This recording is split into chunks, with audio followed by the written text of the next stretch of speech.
सुधा समाधान।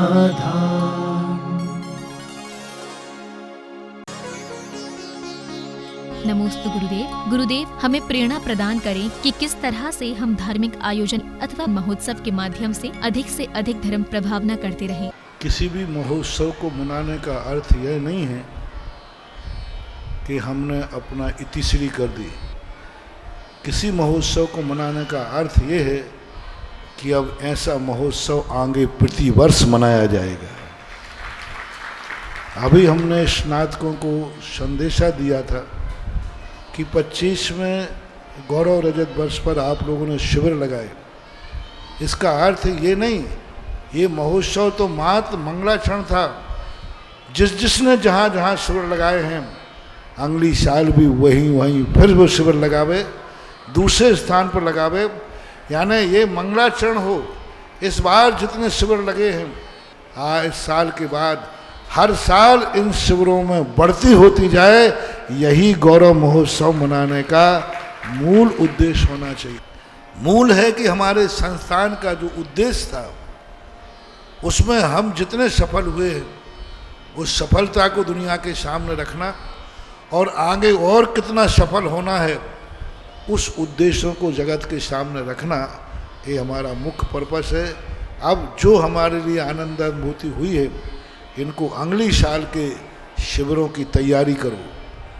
अगली साल फिर सारे भारत में ऐसा ही आगाज आए, जैसे इस बार शिविरों की गूंज हुई है ऐसी हर साल होती रहे, यही मेरा आशीर्वाद। यदि उनको अच्छा लगा हो कि स्नातक समाज सुमन शांति संस्थान के विद्वानों जो शिविर लगाया उससे हमारे परिवार हमारी समाज बहुत गौरवान्वित हुई है, तो जहाँ जहाँ शिविर लगे हैं उनको अगली साल का अभी से संस्थान को निमंत्रण दे करके शिविर के लिए तैयारी कर देना चाहिए। यसा नमोस्तु गुरुदेव। मंदिर में ओम और ह्रीम के मंदिर बनाए जाते हैं, क्या हम उन मंदिर की पूजन कर सकते हैं? आगम शास्त्रों में हमें ऐसा कोई भी उल्लेख नहीं मिला।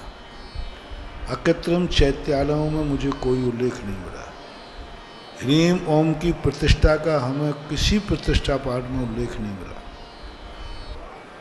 अब ये क्यों रखे जा रहे हैं, कैसे रखे जा रहे हैं?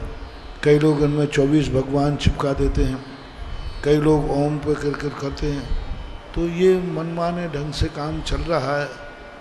मैं इसकी आलोचना तो नहीं करूँगा, लेकिन इतना ज़रूर कहूँगा कि आगम सम्मत नहीं है, शास्त्रों में इनका कोई उल्लेख नहीं है। ह्रीम पूजनी है, ओम पूजनी है। पूजनी होना अलग चीज़ है और वेदी पर स्थापित करना अलग चीज़। कितनी चीज़ें हैं जो पूजनी होती हैं, लेकिन स्थापना अलग चीज़ होती है। स्थापना उसी की जाती है जो कहीं हो और कहीं नहीं हो। किसी में किसी की स्थापना करना, जैसे भगवान नहीं है तो मूर्ति में स्थापित कर दिया। अब ये चल रहा है। आगम में मैंने कहीं पढ़ा नहीं है, यदि कहीं आगम में ऐसा लिखा हो तो बता सकता है कोई, फलाने आगम में लिखा है कि ह्रीम और बीजा। इतना जरूर आया है कि बीजाक्षर जहाँ भगवान विराजमान होते हैं उस कमल पर लिखा जाता है। जब वेदी पे भगवान विराजमान करते हैं ना, तो उस पर ह्राम बीजाक्षर का उल्लेख होता है। तो अभिषेक करते समय जहाँ भगवान विराजमान होंगे सिंहासन पर, उस पीठ का पर श्री लिखा जाता है। स्थापना करने की स्थिति अब मैं कह नहीं सकता, आगम में तो मैंने कहीं पढ़ा नहीं।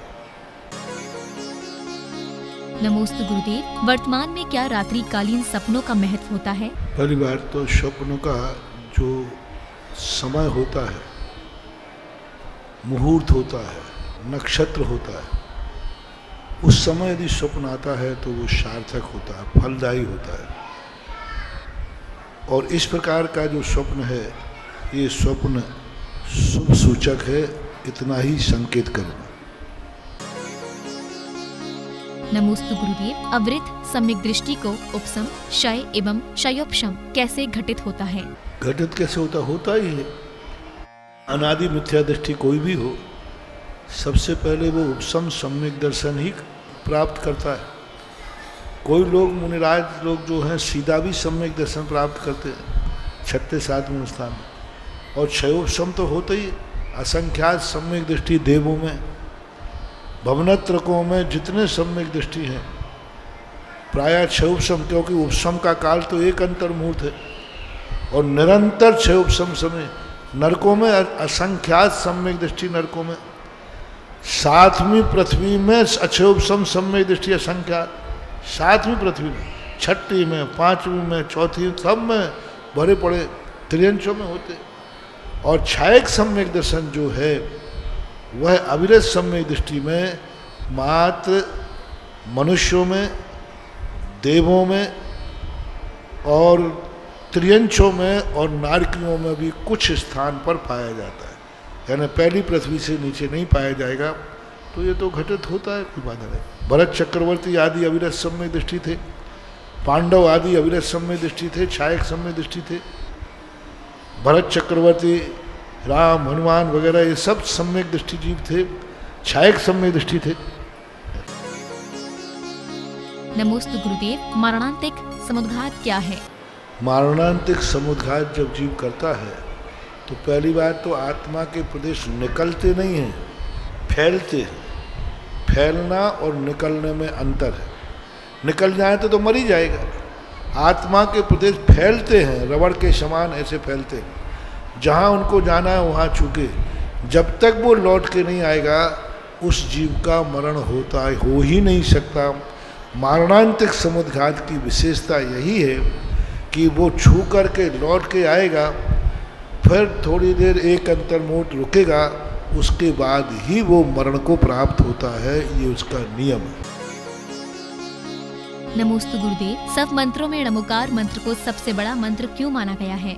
क्योंकि वो नमोकार मंत्र में जिनके नाम लिए गए हैं वो संसार के सबसे बड़े आदमी हैं, इसलिए नमोकार मंत्र सबसे बड़ा होता है। अरहंत लोग उत्तमा, सिद्ध लोग उत्तमा, साहू लोग उत्तमा, ये उत्तम है। अरहंत उत्तम है, सिद्ध उत्तम है, आचार्य उत्तम है, उपाध्याय उत्तम है, साधु उत्तम, ये सर्वश्रेष्ठ हैं, इसलिए नमोकार मंत्र सर्वश्रेष्ठ है। नमोस्तु गुरुदेव, मुनिराज के मन में गृहस्थ जनों को देखकर मोह भाव क्यों नहीं आता?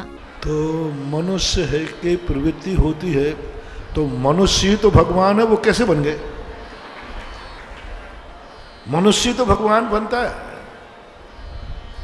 और मनुष्य जब भगवान बन सकता है तो फिर मनुष्य वीतरागी क्यों नहीं बन सकता? ये तो विचार करो, क्यों नहीं? और सबसे इससे संबंध में साधु को द्वेष भी तो नहीं कर सकता। यहाँ नहीं जाऊंगा ये भी नहीं कर सकता है, यहाँ जाऊंगा वो भी नहीं कर सकता है। हर ने ऐसा क्या पाप कर लिया कि साधु वहाँ जावे ही नहीं? यही पाप कर लिया कि महाराज को संस्कार दे दिए हैं? नहीं, साधु को इस संबंध में नहीं सोचना, क्योंकि उसका तो और अवभाग्य है।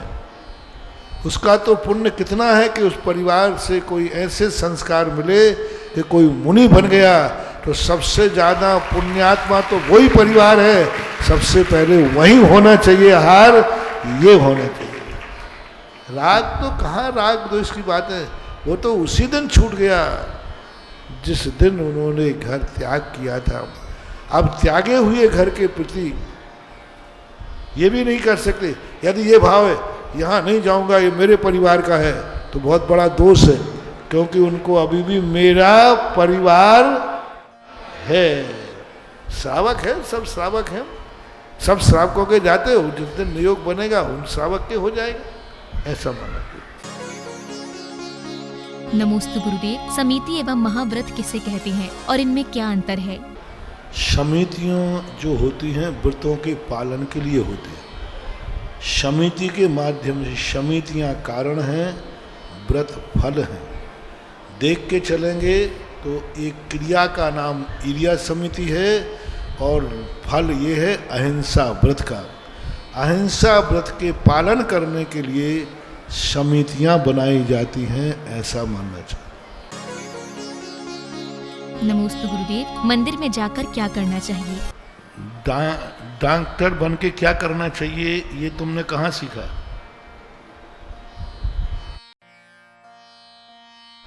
इंजीनियर बन के क्या करना चाहिए कहाँ सीखा? और कॉलेज नहीं गया हो और डॉक्टर बन जाए तो?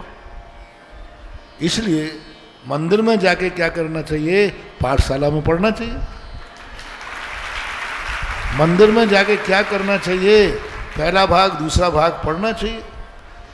अरे डॉक्टर बनना है तो तुम्हें पीएमटी करना पड़ेगी, इंजीनियर बनना है तो आईआईटी आदि तुम्हें जो पढ़ाई होती है वो करना पड़ेगी। इसी प्रकार मंदिर में क्या विचार करना, आज ही दोपहर में आगम में शास्त्र में आया कि हमें जिस लाइन पे जाना है उस संबंधी हमें ज्ञान करना पड़ेगा, उस संबंधी बुक्स पढ़ना पड़ेगी। तो ये है। अब तुम कहो कि अपने आप प्राप्त हो जाए, आप वो कहें कि भाई ऐसी समस्या है तो अब मैं अभी ये सुनाई देता हूँ, लेकिन जो मंदिर जा रहा है कुछ भी विचार नहीं कर रहा, वो प्रवचन ही नहीं सुन रहा है। मैं संदेशा तो खूब कई बार बता चुका हूँ मंदिर में जाके क्या करना चाहिए, लेकिन सुनेगा तभी तो होगा। सूर्य निकला है और कोई कमरा बंद करके सो रहा है, महाराज जी इसके कमरे में प्रकाश कब पहुंचेगा? तो ये हो रहा है। हर चीज की विधि है। मंदिर में क्या चिंतन करना, क्या आए दिन प्रश्नों में बता रहा हूँ, जिज्ञासा में बता रहा हूँ। तो उसके लिए आपको पढ़ना तो पड़ेगा ही, अध्ययन तो करना ही पड़ेगा। फिर भी यदि कुछ भी नहीं आता है तो कम से कम मंदिर ही तो जा रहा है, किसी सिनेमा घर तो नहीं जा रहा है। हमारे यहाँ तो मंदिर जा ही रहा है। कुछ भी देखो, बहुत अच्छी बात। चौथे काल में ऐसा एक व्यक्ति था जो कुछ भी नहीं जानता, आड़म ताड़म कछु न जानम सेठ बचन पुराण। बस मेरे गुरु ने कहा मंदिर जाना है। एक व्यक्ति पढ़ा लिखा नहीं था, बहुत पहले की घटना है। मुगावली में थे एक फट्टा जी, वीर सेवा दल के। वो कहते महाराज जी हमें तो पढ़ने ही नहीं आता, मुझे तो पढ़ना ही नहीं आता, तो मैं क्या करूं? मैं सबको नियम दे रहा था। तो मैंने कहा कि भाई तुम ये करना, 8 द्रव्य गिन करके इस थाली के इस थाली में रखाना, बस तुम्हारी पूजा हो जाएगी। और कह देना ये किस लिए रख रहा हूं, इसका अर्थ क्या है, ये महाराज जी जाने। नमोस्तु भगवान। तो कम से कम वो मंदिर जा रहा है, कुछ नहीं कर रहा है, कभी ना कभी उसका भाव आएगा, कभी ना कभी उसको निमित्त मिलेगा।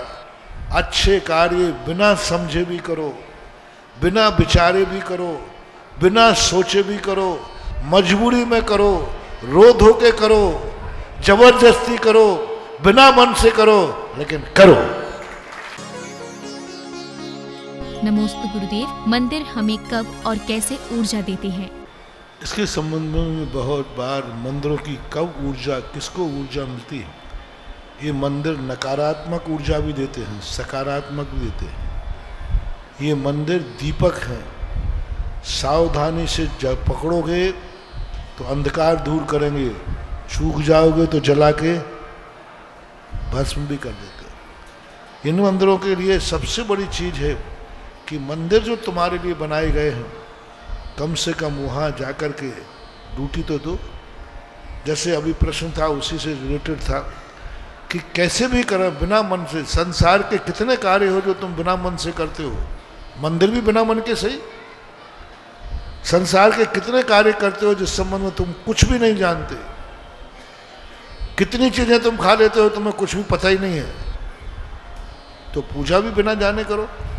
कम से कम धर्म की कोई क्रिया कर रहे हो तो ऊर्जा हमें पता हो या ना हो, लेकिन यदि हमने सच्ची श्रद्धा से कर रहे हैं तो ऊर्जा अपने आप होगी।